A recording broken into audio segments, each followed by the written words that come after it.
अस्सलाम वालेकुम class, how are you all. हम अपना चैप्टर नंबर 7 जो है डिस्कस कर रहे थे। हमने इसमें एसिड्स को डिस्कस कर लिया था, उनकी कुछ केमिकल प्रॉपर्टीज़ को डिस्कस किया था कि किस तरीके से जब मेटल किसी भी एसिड के साथ रिएक्ट करता है तो मेटल सॉल्ट प्रोड्यूस होती है and hydrogen. You can C on page number 69 properties of acids. मैंने आपको बताया था, हमने डिस्कस किया था कि जब भी कोई मेटल एसिड के साथ रिएक्ट करता है तो then metal salt plus hydrogen produce होती है। इसके अलावा हमने कुछ इम्पॉर्टेंट एसिड्स को डिस्कस किया था कि वो कौन कौन से हमारे फूड्स में पाए जाते हैं। जैसे कि मैंने आपको लेमन जूस का बताया था, उसमें सिट्रिक एसिड मौजूद होती है। हम जो विनेगर यूज़ करते हैं घर में उसमें हमारे पास मौजूद होती है एथेनोइक एसिड, एसिटिक एसिड। इसके अलावा मैंने आपको ये भी बताया था कि जो आपकी टी होती है उसमें टैनिक एसिड मौजूद होता है, ग्रेप्स में टार्टेरिक एसिड मौजूद होता है, गैस्ट्रिक जूस हमारे स्टमक में जो एसिड मौजूद होता है वो बहुत ही कंसनट्रेटेड होता है and that is hydrochloric acid. इसी तरीके से एंड्स की जो डंक हम कह सकते हैं उनमें मैथनोइक एसिड मौजूद होता है। ठीक है, इस तरीके से बहुत सारे हमने एसिड्स पढ़े थे।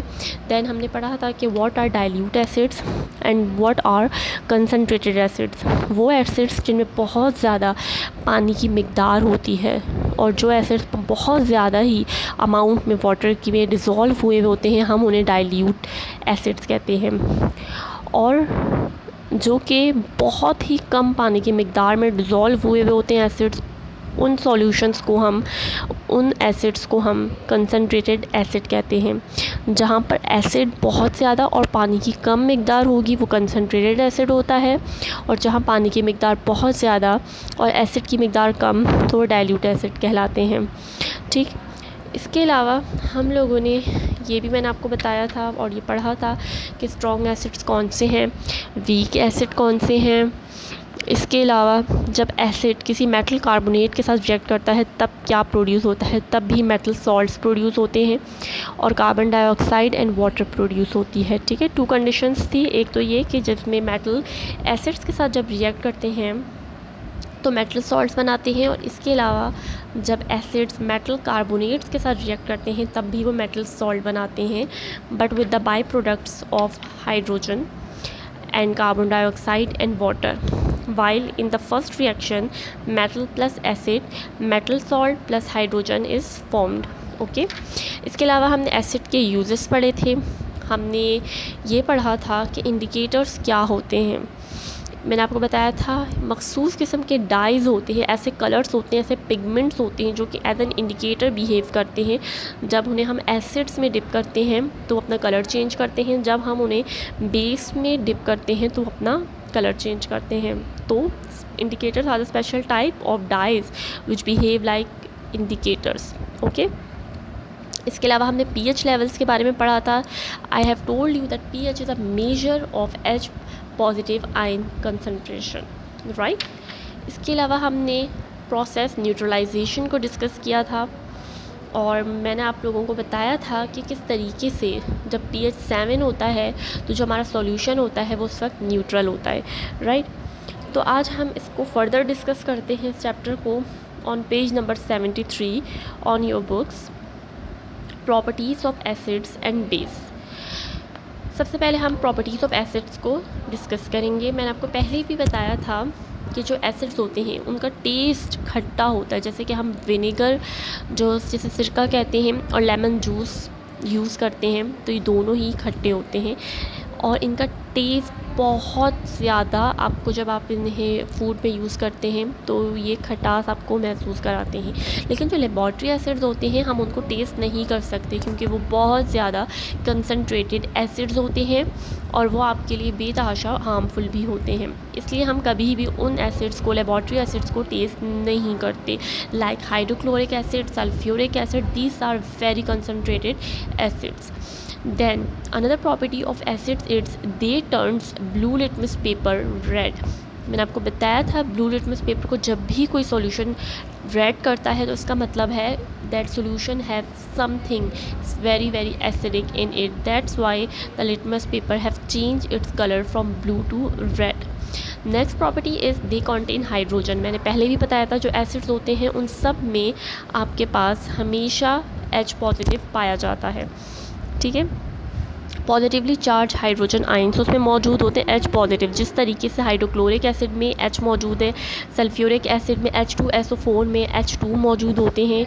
ये टेंडेंसी होती है हर एसिड की कि वो कितनी H पॉजिटिव देगा, ठीक है। जो जितना ज़्यादा स्ट्रॉन्ग एसिड होता है वो उतने ही ज़्यादा H पॉजिटिव आयन सॉल्यूशन में ये बेस को दे देता है। इसके अलावा अदर दैन प्रॉपर्टी है एसिड्स की कि एसिड्स जो होते हैं वो मेटल को करोड कर देते हैं, यानी कि ख़राब कर देते हैं। एसिड्स की मौजूदगी में मेटल्स जो होते हैं वो ख़त्म होना शुरू हो जाते हैं, उनकी जो अपनी खुसूसियात होती हैं वो छोड़ना शुरू कर देते हैं, वो रिएक्ट करना शुरू कर देते हैं एसिड्स के साथ और मेटल सॉल्ट्स बनाना स्टार्ट कर देते हैं।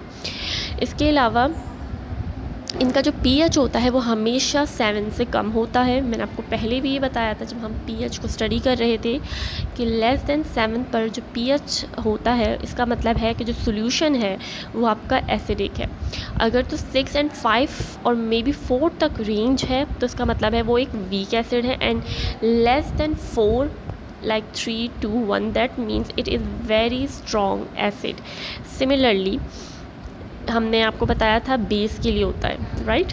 वो हम अभी फर्दर प्रॉपर्टीज़ ऑफ बेस में डिस्कस करेंगे। इसके अलावा जो एसिड्स होते हैं वो इलेक्ट्रिसिटी को कंडक्ट कर सकते हैं, यानी कि they are good conductors and they are also called as electrolytes. And electrolytes क्या होते हैं? जो कि इलेक्ट्रिसिटी को कंडक्ट कर सकते हैं। नाउ प्रॉपर्टीज़ ऑफ बेसिस और अल्कलीज, ठीक।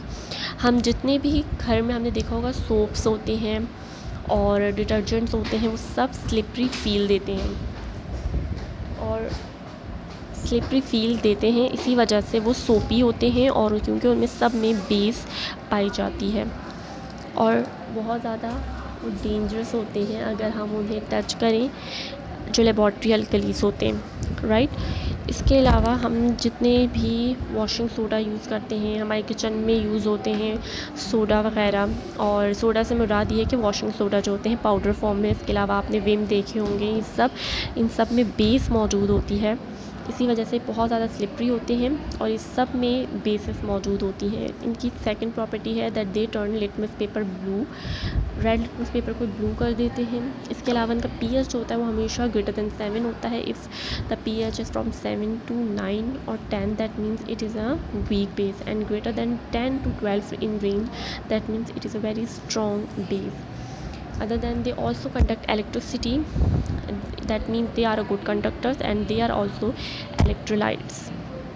Then you can see some common bases that are sodium hydroxide, potassium hydroxide and calcium hydroxide and ammonium hydroxide. Sodium hydroxide, potassium hydroxide and calcium hydroxides are strong alkalis, यानी कि बहुत strong bases होती हैं, जबकि ammonium hydroxide एक weak base है। ये आपको जो तीनों strong base हैं आपको डिटर्जेंट्स में मेंशन होंगी। आपके जो विम वगैरह या इस तरह के डिटर्जेंट्स होते हैं, अगर आप इसके पीछे इंग्रेडिएंट्स को पढ़ें तो वहाँ पे आपको ये इनमें से कोई ना कोई स्ट्रॉन्ग अल्कली वहाँ पे मौजूद मिलेगा, राइट। इसके अलावा इनके कुछ यूजेस हैं जो कि आपके पास यहाँ इस स्लाइड पे मेंशन है, और on page number 74 you can also see that कि वहाँ पे सोडियम हाइड्रोक्साइड, और जिसे हम कास्टिक सोडा भी कहते हैं, ठीक है। Another name for sodium hydroxide is caustic soda, जो कि सोप्स बनाने में और जो ड्रेन क्लीनर्स होते हैं यानी कि तेज़ाब वगैरह और इस टाइप के जो कि ड्रेन्स होते हैं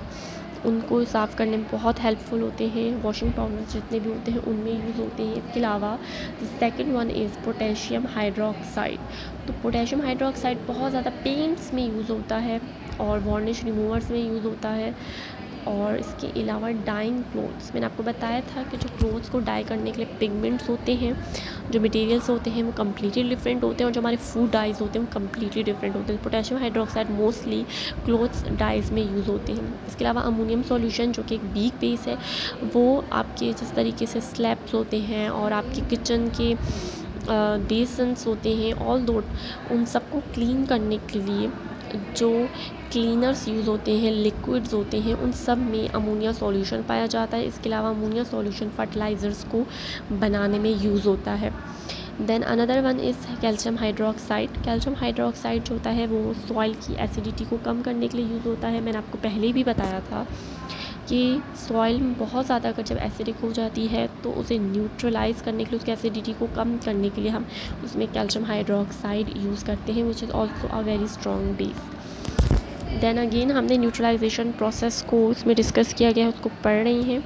यानी कि आपको मैंने बताया था कि जब भी एसिड एंड बेस रिएक्ट करते हैं तो they do form water and salt. How, आप यहाँ पे आप देख सकते हैं कि जो HCl है वो H पॉजिटिव देता है और जो बेस है वो अपनी OH नेगेटिव देता है। वो OH नेगेटिव एंड H आपस में कंबाइन होते हैं और वाटर फॉर्म करते हैं और इस तरह से न्यूट्रल मॉलिक्यूल बना लेते हैं, that is water. And other than remaining sodium and chlorine when reacts together they form salt, that is NaCl, that is a stable salt. तो सोडियम एंड क्लोराइड NaCl बना लेते हैं and H positive and OH negative water बना लेते हैं। इसके अलावा यहाँ पे आपको एक चार्ट दिया गया है जिसमें कुछ कॉमन सॉल्ट्स यूज़ हुई हैं और उनके यूजेस बताए जा रहे हैं।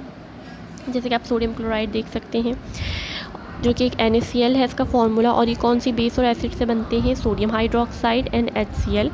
और ये एज अ प्रिजर्वेटिव भी यूज़ होते हैं और एज अ फ्लेवरिंग एजेंट भी यूज़ होते हैं हमारे खानों में।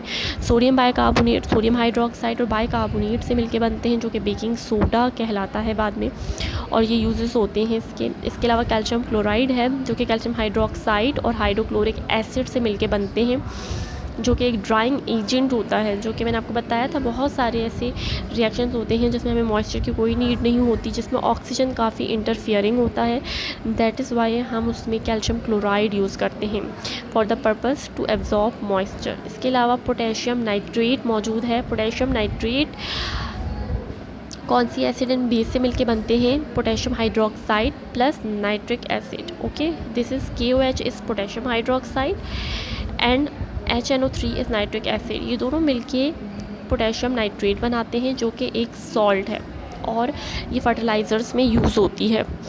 इसके अलावा आपके पास on page number 75 you can see some salts and their uses, जिसमें कैल्शियम सल्फेट भी है जो कि प्लास्टर ऑफ पेरिस है बेसिकली। और इसके अलावा आपके पास नीचे एक इन द लास्ट एक डायग्राम है, ठीक है।